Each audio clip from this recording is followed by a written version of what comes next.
मेवात के नूह जिला हेडक्वार्टर पर पहुंच करके आने वाली 8 तारीख को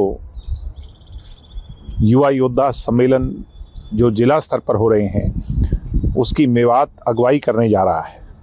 तैयारियों का जायज़ा लेने के लिए सभी अपने परिवारजनों से आज बातचीत की। प्रत्येक व्यक्ति की ड्यूटी लगा करके आगामी 8 तारीख के लिए तैयारी करने के लिए हम सब लोगों ने फैसले लिए, कमर कसी। और मुझे उम्मीद है जैसे आज आपने देखा रेवाड़ी के अंदर, पहले सिरसा, महेंद्रगढ़, फरीदाबाद, भिवानी, कैथल, बहुत बड़े स्तर पर युवा जो हैं हज़ारों की संख्या में, और आज अहीरवाल से जो बड़ा आप लोगों ने देखा होगा इतना बड़ा युवा योद्धा सम्मेलन हुआ है, ये बदलाव की ओर कहीं ना कहीं एक इशारा है। नायब सिंह सैनी की जन विरोधी, युवा विरोधी जो सरकार है उसके खिलाफ युवाओं का फरमान है।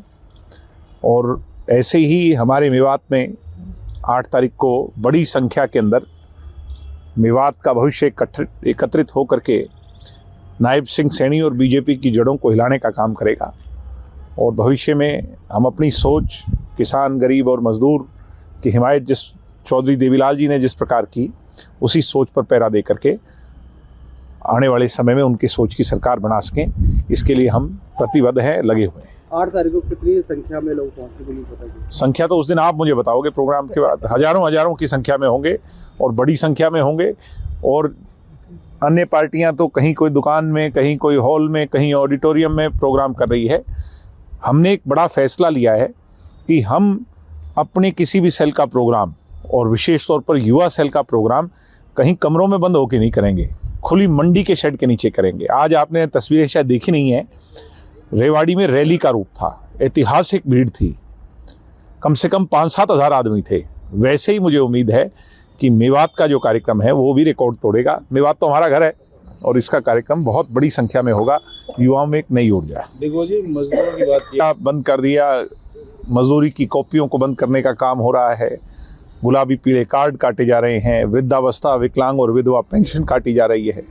आपको इल्म नहीं है, 50,000 से ज़्यादा लोगों की पेंशनें काट दी गई हैं। ये देश के इतिहास में पहला प्रदेश हरियाणा बना जहाँ से पेंशन जो देवीलाल ने शुरू की उसी में ये काट रहे हैं। आज युवा दुखी है, एचटेट, HPSC की धांधली, आज तकरीबन नौकरियां जो है वो अटकी हुई हैं कोर्टों के अंदर, अदालतों के अंदर। तो ये लोग बांटने वाले लोग हैं। मैं ये मानता हूँ ईस्ट इंडिया कंपनी में और बीजेपी में ज़्यादा सा अंतर नहीं है। बांटो, हिंदू मुसलमान के नाम पर, धर्म जाति के नाम पर, अब UGC का कानून ले आए। ये तो बहुत खतरनाक लोग हैं, इनसे अब हमें बहुत समझना होगा। इसीलिए हम नए योद्धाओं को तैयार कर करके, चौटाला साहब कहते थे कि तोप और तलवार से राज नहीं बनते, सोच से राज बनते हैं। हम इन नई पीढ़ी में सोच पैदा करने के लिए उन्हें जागृत करना बहुत ज़रूरी है। 13 मार्च को डॉक्टर अजय सिंह चौटाला जी के जन्मदिवस पर नए जिले हांसी में हम प्रदेश व्यापी सम्मेलन करने जा रहे हैं। जब ये सम्मेलन अच्छे होंगे और हज़ारों की संख्या में लाखों युवा प्रदेश के जब हांसी में एकत्रित होंगे, तो फिर आप देखना काया पलट होगा।